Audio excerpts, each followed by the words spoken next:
Hi, I'm Labris, and this is the first video in what is hopefully a series of many that will teach you how to speedrun Silver Story in Sonic the Hedgehog 2006. In this video, I'll be covering the basics to help you understand what's going on in future videos. This is a video that you'll want to come back to, as its core tricks and mechanics used throughout almost every stage are a bit hard to grasp at first, but with practice, you'll be able to do it all in no time. I'll be using the Xbox 360 version of the game to demonstrate and notate everything, which aside for some bosses and rare exceptions, can translate to PS3 99% of the time, and I'll note when an exception occurs.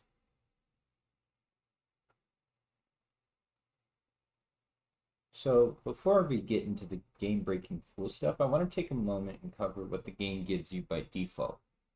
Some of this is integral to how levels are played, or if you are forced to back something out, you'll know how to move Silver around and what he can do. Almost every action Silver does costs some of the action gauge, which is in the bottom right. It's 100 points long and refills over time if you're grounded and not lifting an object after a short delay. The most basic extra movement options, besides running and jumping, levitation. You levitate by holding the A button down for as long as you have points left in the action gauge. After that, you'll fall to the ground and only then can you regenerate your gauge in order to jump and hover again. The way to get a little bit more efficiency out of hovering is to tap A kind of rapidly, which although slower than normal hovering can get you across gaps not normally possible. You want your taps ideally to be short to expend less action gauge, but the space between them to be as long as you can manage and still close enough to not let Silver fall too much. So I'll demonstrate that here. If I were to just hover, I almost barely make it. But if I were to tap hover, I move much more slowly. But I still have about half of my action gauge left. Really useful for when you're in a pinch. Cover the other button, the X button.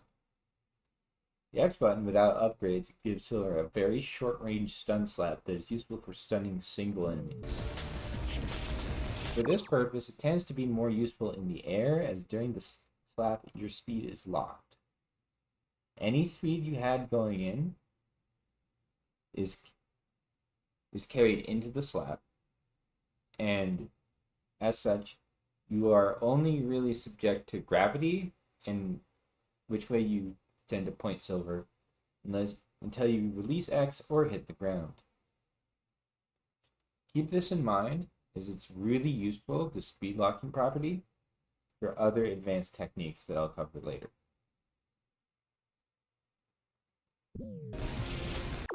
In addition, when I said you have to hit the ground, I kind of lied to regenerate your action gauge. So let's say I'm hovering around. If I'm holding X while in the air, I'm counted as not airborne. So you'll start to see my gauge refill after a little bit. But on the way up, for my jump, for the short period I was not holding X, I wasn't able to start the timer for the delay in order to regain gauge. And ta-da, I have about half of it back. This is really useful in situations where you have no gauge and you need to jump and hover. So I'm going to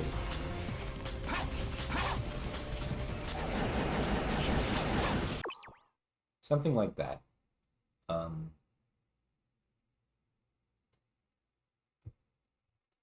the ground, it's a little less useful. You stop in your tracks.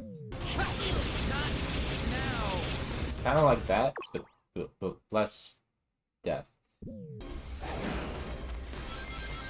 So on the ground, if you're running, you press X, kind of stop. There's no point to charging this with any of the upgrades we get in the game. In the run, rather. There's one that actually lets you do something with it, but it's not useful.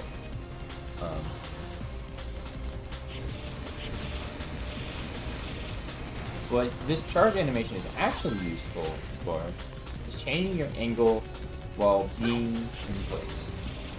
Let's say I'm just on a weird wonky object here.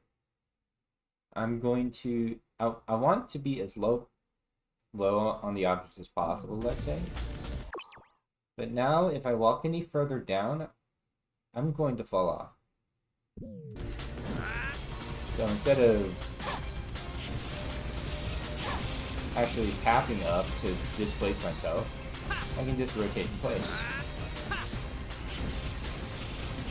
Really useful for telethrowing later. You'll find yourself doing this a little more often than you think. It is a little slow in most cases, but in some others it is very necessary. Some of the objects you stand on are really tiny. Like shovels. We love shovels. Let's go with the other button, the right trigger. The right trigger has two different modes, depending on what Silver is standing on. Silver is standing on terrain, or is in the air, to pick up objects in front of, and then a cone to either side of where he's currently facing, at a cost of 5 points per object. That means you can hold up to 20 simultaneous objects.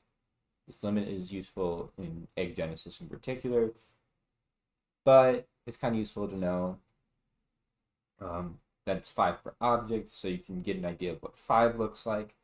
So you can like sort of decide, do I let my gauge regenerate or can I pick this thing up?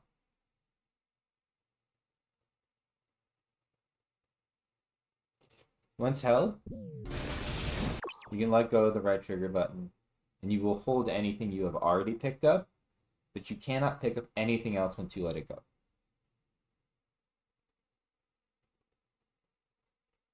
You can also throw these things at various targets by pressing the X button. So these will be thrown in the order they are picked up. This is really useful for bosses. So you saw that I grabbed the red car, then the taxi, then the rock. And no matter how I shuffle myself around, I'm always going to throw the red car, then the taxi, then the rock.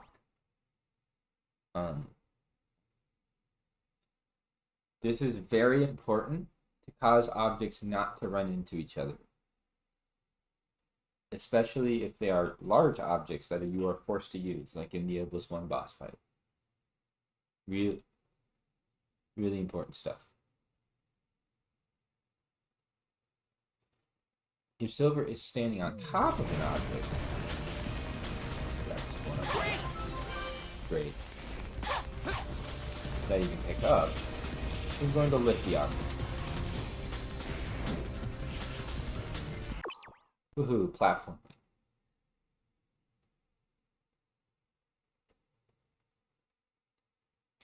Silver will begin to go up until he reaches an invisible ceiling or a height cap. This height cap is based on when you start lifting.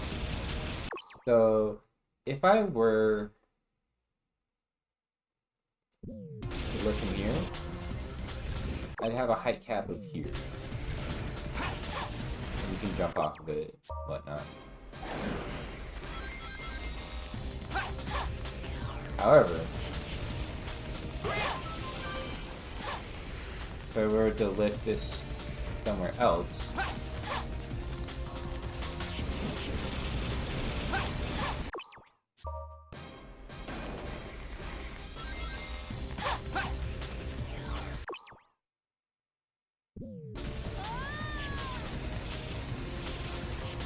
it's also worth mentioning that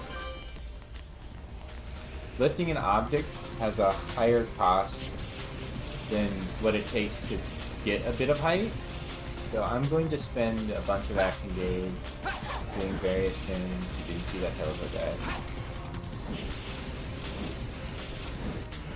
It takes, I think, about a quarter to start lifting. So it's a higher minimum than 0. So be aware that if you need to get some height, make sure your action gauge is full enough to do something.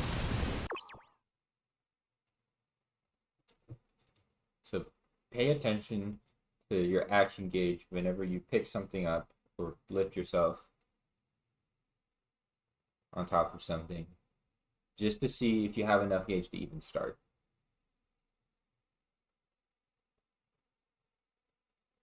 Oh, one last thing about the fourth button, left trigger.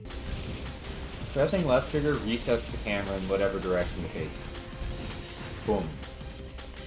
Oh, over there with Silver's facing? Boom. This is super useful in helping you align in various directions, which is going to be instrumental in playing Silver.